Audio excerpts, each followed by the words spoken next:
Stealth games are really cool because nearly everyone approaches things with its own quirks and priorities. Some want you to use the darkness to skulk around enemies, while other games operate on something closer to a power fantasy, where you get given dozens of tools that can each be used in hundreds of ways to take out enemies or slip past undetected. It's why it's hard to know if a stealth game is technically good sometimes, since in order to quantify that, you need to look at how all of its different systems combine into the greater whole. The stealth genre is also one that I hate drawing comparisons to, at least when it comes to things like mechanics or level design. You cannot compare a Splinter Cell level to something like Thief, because even though there are some mechanical similarities, the core ideas of both games are vastly different, and so are their level designs.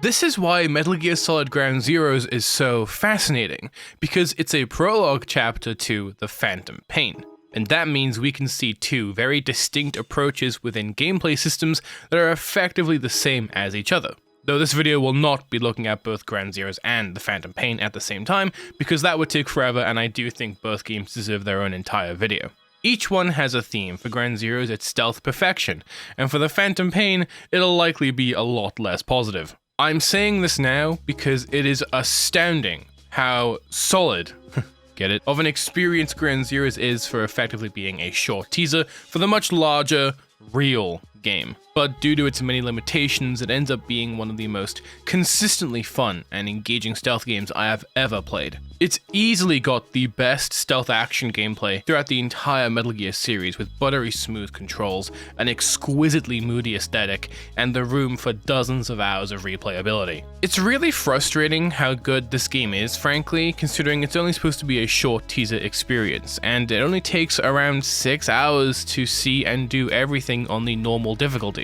But it takes what makes Metal Gear's stealth so engaging in the first place and flips it on its head in so many ways. Ground Zeroes also strips out a lot of series stable mechanics while offering something that feels so immersive that it takes on an entirely different sort of vibe to any of the other games. Here is why I think Metal Gear Solid Ground Zeroes is stealth perfection. Ground Zeroes' overall tone is very different to any other game in the series, and that goes a long way to selling its much more hardcore form of stealth action gameplay. A lot of the iconography of the games has been stripped out here, and instead we've got a far more simplified and in some ways refined experience. The game's overall drier tone makes this mission feel decidedly more ominous even before you take control of Snake, and that's extremely important because Ground Zeroes needs to balance two things perfectly at all times. It needs to make you feel like the living legend Big Boss as you sneak past guards and infiltrate Camp Omega, but it also needs to sustain tension and keep you on your toes at nearly every turn. It has to be one part power fantasy and one part tense infiltration, and while nearly every Metal Gear game toes this line to an extent, none do it to this degree or succeed as well. Selling the right mood is generally the first step in getting the player to click into what they should be doing. If Ground Zeroes wanted you to go in all guns blazing like it was a Call of Duty campaign, they wouldn't introduce Snake methodically entering the camp via a cliff on the outskirts wielding only a tranquilizer pistol and a low-power rifle. But again, they need to still make all of this feel cool, which is easy to do because Big Boss is arguably the coolest war criminal in gaming. Camp Omega is visually stunning in the main mission for Ground Zeroes. Nighttime is the optimal time of day for any stealth game naturally, and I don't think anything else has really captured this same vibe in the genre. The thick onset of rain also helps to flood the soundscape with constant noise that can make it hard to discern distant footsteps, but is also useful in hiding your own. CQC is... You can now either interrogate him, knock him out, or kill him. But using the darkness to your advantage is paramount to remaining undetected. Snake needs to avoid searchlights, stay out of well-lit areas, and make use of all the cover around him to stay hidden and scout ahead. Simply crawling through the camp is such a cool vibe on its own, and so much of that is due to how well the game's atmosphere is carried through its aesthetics. Camp Omega feels like a cold, dark, cruel place, and sneaking past every guard feels like a mini victory in itself.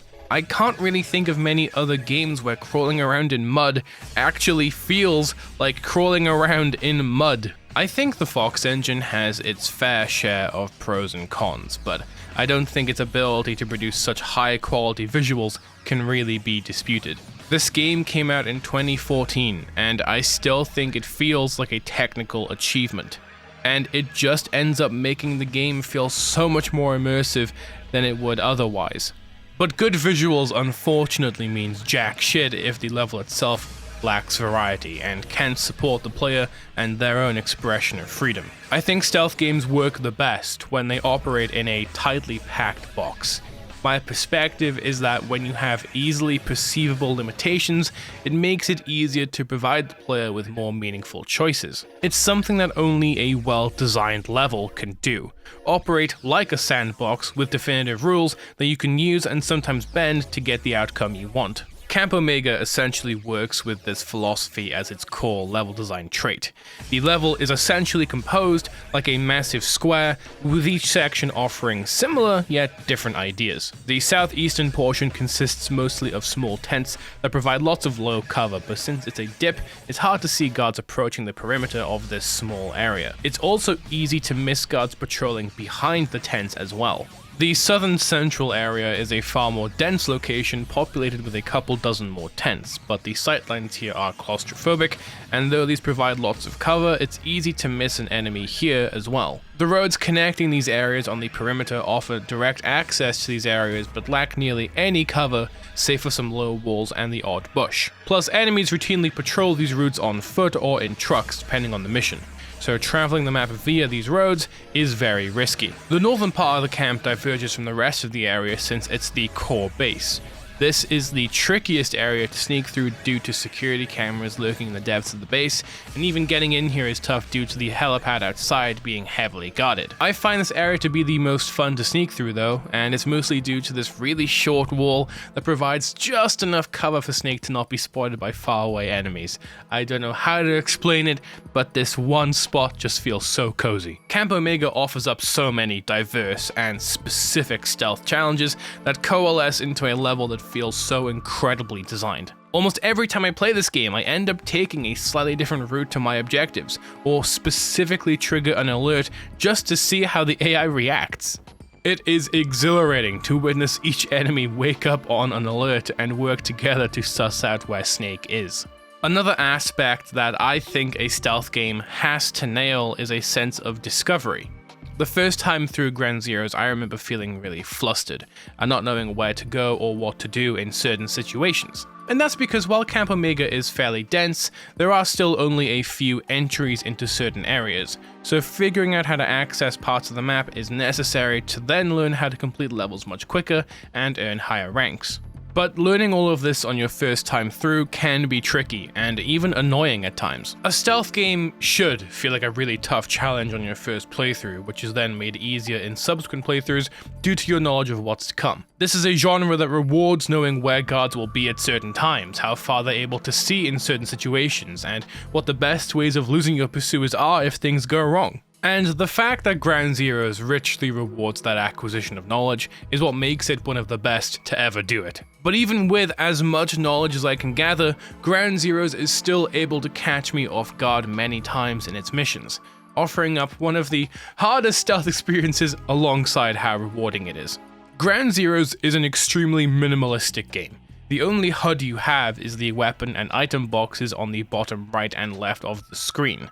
There's no Solton radar like MGS 1 or 2, and no surround indicator like there was in Portable Ops and Peace Walker. Instead, you have to rely on a much more active means of gathering information about your surroundings. There is a proper map showing the layout of Camp Omega that comes up when you bring up your iDroid, but its uses are strictly for figuring out where to go next and for calling in the helicopter. And to use it, the game forces you into a first-person perspective without pausing the action around Snake, meaning you can very easily get caught if you decide to use this map and accidentally get caught by an enemy who just happens to be walking by. But the game does give you a means of tracking enemies. By hovering the binoculars over an enemy or just looking at them for a few seconds, they'll be marked by a red arrow that also notes their distance.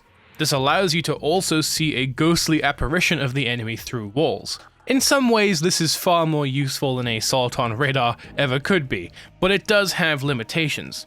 For starters, it's still easy to get caught by an enemy you've marked if they're coming around the corner and you simply didn't check that the way is clear. There's also the fact that you need to be able to see enemies in the first place to mark them. And if you simply didn't happen to notice an enemy in the background, it's easy to mistakenly assume that the area is clear. This is where finding vantage points in Camp Omega comes in real handy. There are watchtowers dotted all over the perimeter of the camp that allow you to get a really good view of the surrounding area.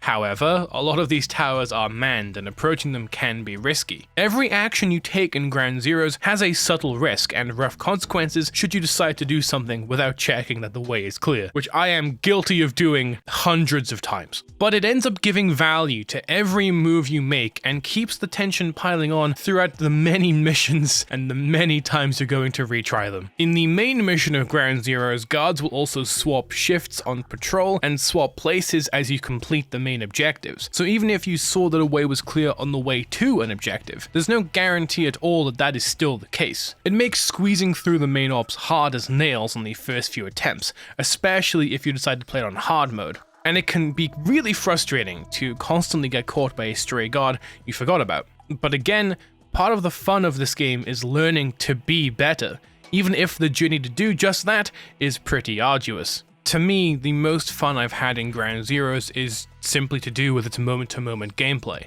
in planning out routes through all the levels. A lot of time is spent surveying the area, marking enemies, and scouting out where you can go just ahead. It's something that every Metal Gear has wanted you to do, but it's only in Ground Zeroes and the Phantom Pain where it becomes something that's integral to the gameplay, in my opinion.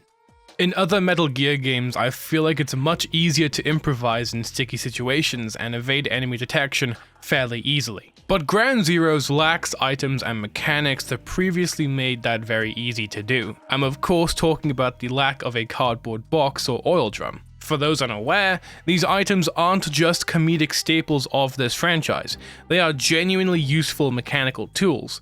In MGS2, it helps to lower your profile, and of course lets you evade an alert phase by hiding in plain sight. And in MGS3, you could use the box to do all that and run up staircases and hills faster.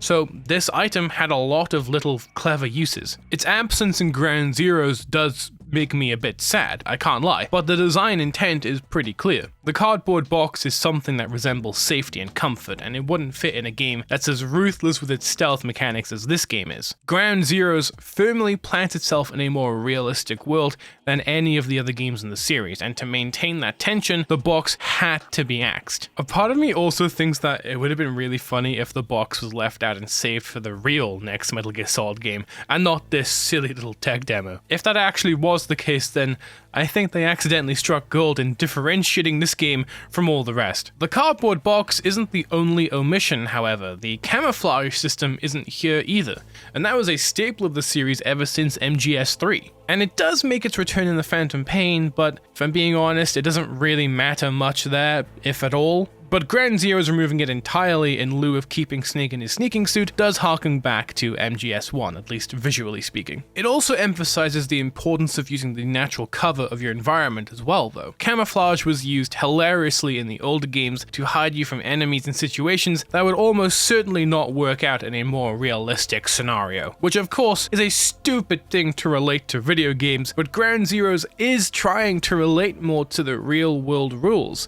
so its lack of presence does make sense. As I mentioned earlier, you can still hide in bushes, so that old DNA is still in Ground Zeroes to an extent. But what makes things even more interesting is that levels set in the daytime are exponentially harder than in the nighttime. And this is due to the fact that it's the daytime, and it's very easy to see anyone running around in the distance like an idiot. Daytime levels bring an incredibly tough challenge to Ground Zeroes, since enemies can see Snake so much more easily.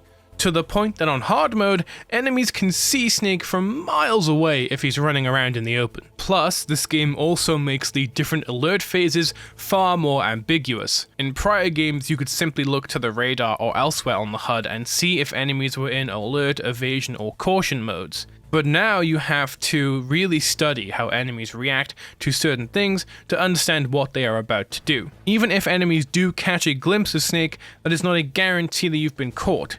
and moments like these offer incredible amounts of tension, especially when enemies start to make their move and investigate if somebody is really around in the area. The different weathers and times of day feature in the game's side ops missions, of which there are about 4, and 2 more that were previously exclusive to PlayStation and Xbox, but then were released to all platforms a little while after release. All of these side ops have the same, if not more, levels of freedom as the main mission, with each being a completely different kind of level that shows off Camp Omega in tons of interesting ways. Eliminate the Renegade threat has Big Boss assassinating 2 targets that can be found wandering the camp. You need to find each target separately, and they're both protected by a small group of soldiers.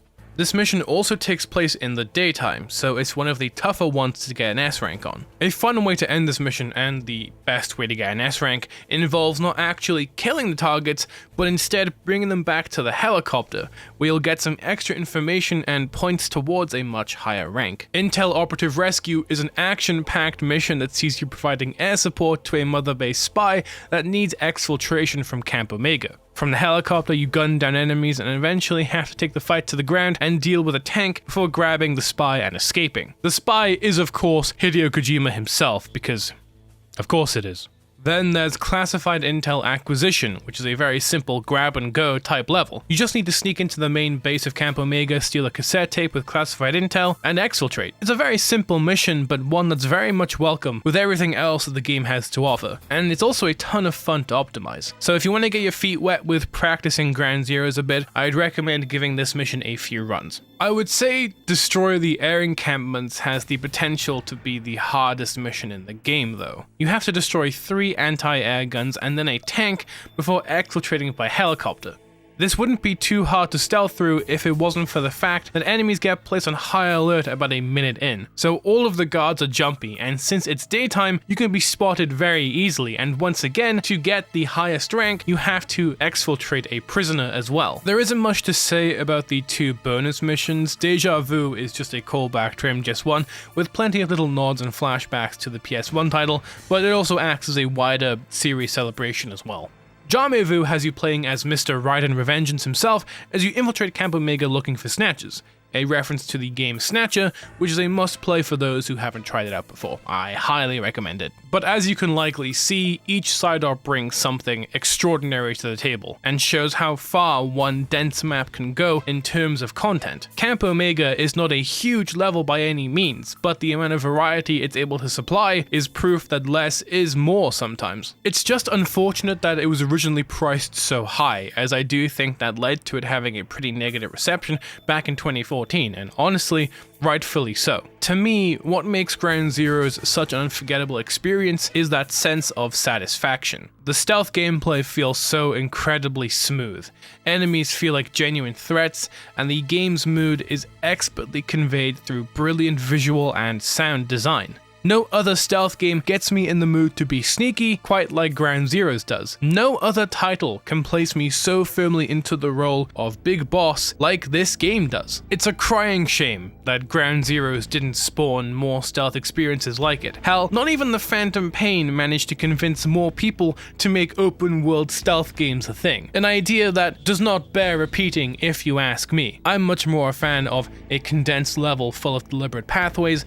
that challenge the player to be creative in a sort of restrictive sandbox. I would rather that than a flat open world that has to account for so many possibilities that it ends up not making any of them all that satisfying to engage with. Ground Zeroes was something truly special, and hopefully, just maybe, Konami could be convinced to make something just like this again. I am not going to hold my breath considering what the company still has to prove though. I sincerely hope that another stealth game can give me the same sort of experience that Ground Zeroes does, but again, I would be surprised to see it happen.